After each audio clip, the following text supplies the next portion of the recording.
आया कि आप लोगों के कई लोगों के घर में सिर्फ दीप और धूप दो ही चीज करते हैं। कई लोग ऐसे हैं, सिर्फ क्या करते हैं, न फूल चढ़ाते न नैवेद्य करते। इनको मालूम नहीं कि दीप धूप क्यों करते। धूप देवों को खींचता है। धूप क्यों करना? देवों का आकर्षण धूप से होता है। देवों के शरीर में शक्ति दीपक देता है, मैंने पहले ही बताया। तो फिर उनको प्रसन्न करने का काम कहाँ किया? एक में तो देवों को प्राण दे रहे हो, एक से देवों को खींच रहे हो। देवों को प्रसन्न करने के लिए पुष्प या नैवेद्य जरूर होना चाहिए। पुष्प चढ़ाओ, उससे अच्छा पुष्प चढ़ा के नैवेद्य भी चढ़ा दो, बहुत अच्छा। एक पुष्प चढ़ाना है, कोई भी एक पुष्प, और एक नैवेद्य, दूध पेड़ा है, कोई भी एक छोटा सा नैवेद्य। घर में कोई भी चीज होता है, घर में रसोई बनी गरम गरम, वो भी रोटी सब्जी भी रख दें तो चले, लेकिन कोरा धूप दीप करे ना, उसके घर में 100% दरिद्रता रहती है। लिख के देता हूं। क्या रहती है?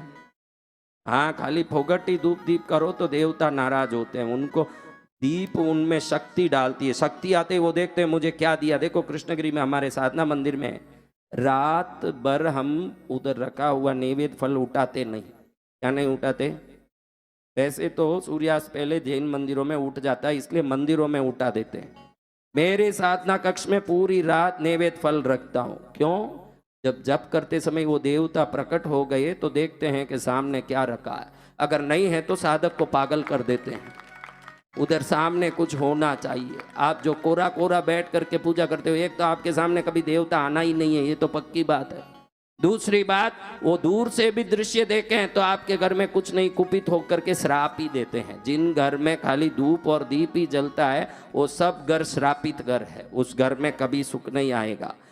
कम से कम ये पुष्प चढ़ाना चाहिए, कोई भी छोटा फल अपनी शक्ति अनुसार। कुछ भी नहीं हो भाई, मैं बहुत गरीब हूँ, अपने चाय में तो शक्कर डाल के पीते हो कि फीका पीते हो? इतने गरीब हो, फीके पीते हो, शक्कर डालते नहीं हो। तो ये कटोरी में इतना शक्कर भी सामने रख दिए तो आपका काम हो जाएगा। मैं कुछ नहीं कर सकता हूँ, मैं बहुत गरीब हूँ, तो इतना शक्कर जितना चाय में डालते हो वो भी एक कटोरी में रख के रख सकते हो। फोगट में पूजा करोगे श्रापित हो जाओगे। ये खास बात अभी याद आई कि घर घर में लोग खाली धूप करते, दीप करते।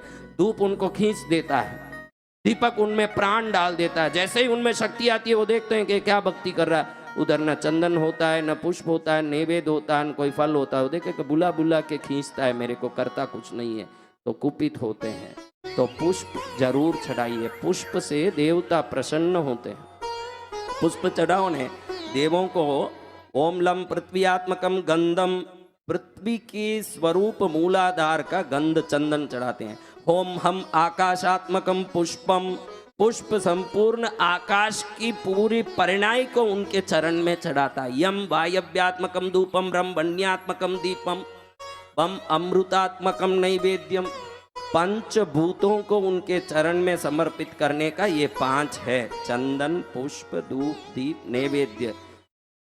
पृथ्वी को चढ़ाने के बदले चंदन चढ़ाते हैं, आकाश को चढ़ाने के बदले पुष्प चढ़ाते हैं, वायु को चढ़ाने के बदले धूप, अग्नि को चढ़ाने के बदले दीप, जल को चढ़ाने के बदले नैवेद्य। ये 5 कृत्य जो करता है, पंचभूतों को देवी के चरण में डालता है तो वो बलवान और गुणवान हो जाएगा।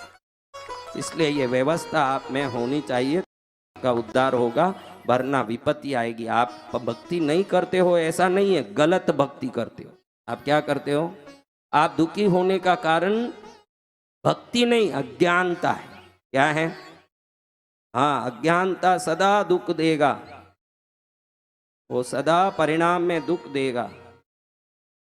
तो सुखी होने के लिए स्वस्थ सुखी भक्ति करके भगवती में विनय विवेक लाके भगवती के चरण में समर्पित होके, माँ कृष्णगिरी आ गया, मुझे क्या और क्या चाहिए माँ, मैं कृष्णगिरी आ गया, माँ तेरे चरण में आ गया, मैं भले किसी उद्देश्य से आया। देखो भाई, आप कोई भी उद्देश्य से होटल में जाओ, वहां तो क्या मिलेगा? आपका उद्देश्य खाने का नहीं हो, गलती से घुस गए हो, तो आप गलती से घुसे तो आपका उद्देश्य पूरा होगा कि होटल में जो है वो मिलेगा? हाँ, ठीक है। आप कपड़े के दुकान में घुस गए, आपको कपड़े के दुकान में जाना ही नहीं था और गलती से घुस गए कपड़े के दुकान में, तो आप उधर गलती से घुसे, इसलिए आपकी मर्जी पूरी होगी कि कपड़े के दुकान में कपड़ा मिलेगा, गहने के दुकान में नहीं। नहीं, आप तो गहना लेने ही गए, नहीं तो दुकान वाला आपके लिए दूसरी चीज देगा कि गहना ही रहेगा उसके पास।